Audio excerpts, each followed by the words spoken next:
Hi, I'm Holin Jafarel, and I've done finished my project.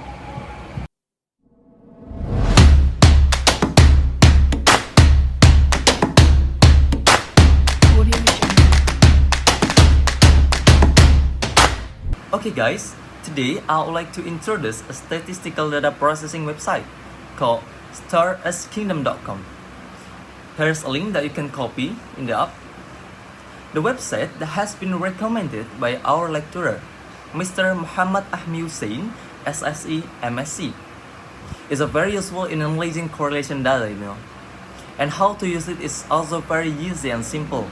Inside, there's a statistical data processing tool called correlation calculator, or in Indonesia is kalkulator korelasi. Yep, as you know, the StarUs website kingdom.com is the world's leading website that provides a variety of statistical tools. What are you waiting for? Okay, let's check it out my video. Oke, tanpa lama lagi kita masuk ke langkah pertama. Yang harus kita lakukan adalah mengumpulkan data mentah atau primer. Kenapa? Yap, karena kita sedang melakukan olah data atau mengambil data yang akan kita input ke dalam calculator correlation. Data mentah dapat kita ambil dari beberapa cara. Yang pertama, kita bisa mengumpulkan data primer dengan cara menyebarkan kuesioner, ataupun data sekunder dengan cara analisis sumber informasi yang telah ada. Jadi kalian bisa ambil di internet contohnya. Dalam hal ini saya mengambil data primer dengan judul korelasi pendapatan dana beasiswa asrama mahasiswa Nusantara terhadap tingkat pengeluaran mahasiswa per bulan. Mengapa saya mengambil judul ini? Karena saya berpikir dan saya melihat adanya korelasi. Ketika mahasiswa diberikan dana beasiswa, maka pengeluaran mereka akan cenderung meningkat, dan hal ini akan terus meningkat ketika dana yang diperoleh semakin besar, seperti itu. Oke, kita masuk ke layar kuesioner. Nah ini, saya memperoleh data primer dari Google Form Questionnaire yang telah saya buat dengan batasan 40 responden. Dengan kriteria mahasiswa AMN, dan diwajibkan yang mengisi adalah mahasiswa AMN itu sendiri. Di sini kalian dapat melihat nih diagram batang dan diagram lingkaran dari data responden, dari usia, jenis kelamin, asal daerah, dan ini adalah pertanyaan yang saya ajukan kepada para responden, yaitu ada 2 pertanyaan. Yang pertama adalah berapa uang biaya hidup yang Anda dapat jika dihitung dalam jangka waktu 1 bulan, dan yang kedua adalah berapa pengeluaran Anda selama 1 bulan. Dan kalian bisa lihat ini adalah diagram lingkaran dan diagram batang yang saya peroleh, seperti itu. Lalu setelah itu saya klik spreadsheet untuk beralih ke dalam menu Microsoft Excel, yang dimana semua data mentah kita sudah kerekap, atau data primer kita sudah kerekap ya, menjadi satu. Kalian bisa lihat di sini. Klik spreadsheet. Kita tunggu sebentar. Nah, ini adalah data yang kita peroleh dari responden yang telah mengisi kuesioner kita. Jadi saya sudah edit dari data responden, yang dimana responden mengisi tanda koma, saya edit menjadi menghilangkan tanda koma tersebut. Mengapa alasannya saya edit? Mari kita lihat di langkah kedua. Jadi ada alasan tertentu. Langkah kedua nih, kalian bisa memindahkan data mentah ini ke dalam link Statis Kingdom yang telah saya sampaikan linknya di awal, di opening. Dalam hal ini saya menggunakan koefisien korelasi persen. Kalian bisa lihat.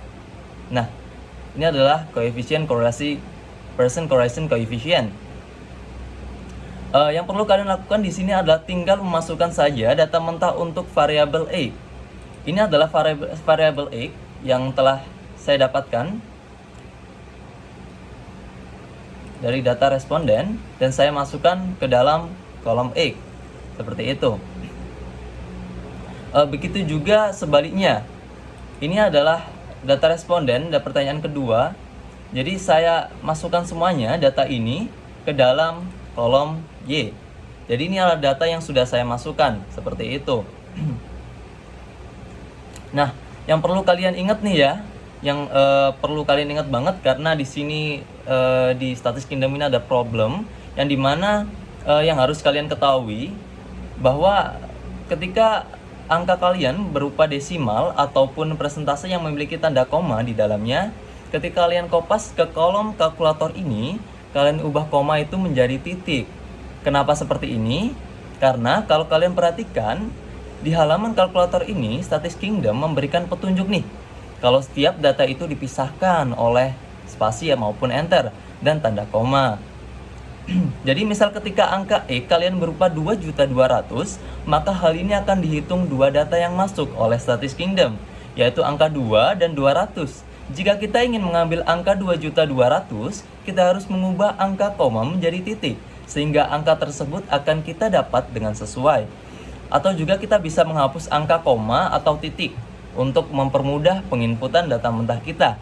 Jadi ini nih alasan saya mengubah semuanya menjadi sama rata tanpa titik maupun koma. Hal ini agar mempermudah saya untuk mengkalkulit data yang telah saya input seperti itu. Nah, tanpa lama lagi kita masuk ke dalam langkah ketiga. Setelah koefisien X dan Y sudah terpenuhi nih, sudah terpenuhi oleh data saya yang telah saya input nih. Kita tinggal klik aja nih calculate di bawah warna biru ini. Kalian bisa lihat.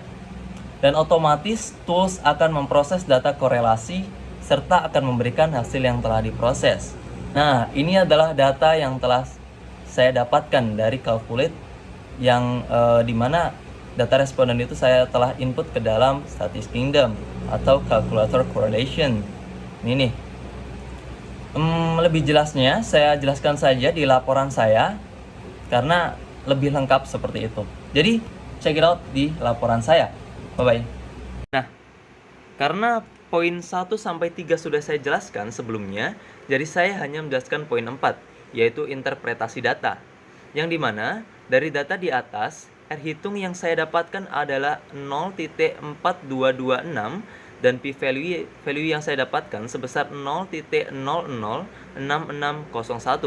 Nilai ini saya dapatkan pada poin ketiga, yaitu ini. Nah, setelah itu R hitung lebih besar daripada R table. Saya mendapatkan hasil R table dari perhitungan tabel di atas dengan menggabungkan nilai N atau jumlah responden dengan nilai P atau nilai pembulatan dari p-value, yaitu 0.10. Kalian bisa lihat di sini. Nah, bisa disimpulkan bahwa dengan koefisien korelasi signifikan namun tidak terlalu kuat karena nilai R berada di antara 0.30 sampai 0.49 dengan moderate correlation strength atau medium positive relationship, maka uji asumsi menunjukkan pada poin A test power rendah pada 0.4773 sehingga disarankan untuk meningkatkan daya uji dengan ukuran sampel yang lebih besar. Pada poin B ada outlier berdasarkan metode 2K Finch, K sama dengan 15, di mana X berisi 9 outlier potential yaitu 22.5% dari pengamatan. Y berisi 10 outlier potential yaitu 25% dari pengamatan. Per outlier memiliki 3 outlier potential yaitu 7,5% atau 7.5% dari pengamatan.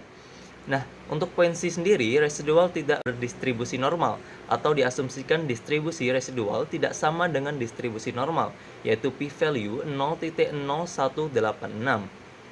Nah, hasil ini saya dapatkan pada data di atas, yaitu test power, outlier, dan normality, di mana di sana adalah residual distribution. Nah, bisa saya simpulkan bahwa poin A secara perhitungan koefisien korelasi H0 ditolak, sehingga kesimpulannya adalah terdapat hubungan signifikan antara tingkat pendapatan dana beasiswa mahasiswa AMN dan tingkat frekuensi pengeluaran dalam 1 bulan. Pada poin B, namun berdasarkan uji asumsi, beberapa asumsi tidak memenuhi dan disarankan meningkatkan ukuran sampel yang lebih besar. Jadi itu saja yang bisa saya sampaikan, kurang lebihnya mohon maaf. Nun wal qalam masturun. Wassalamualaikum warahmatullahi wabarakatuh.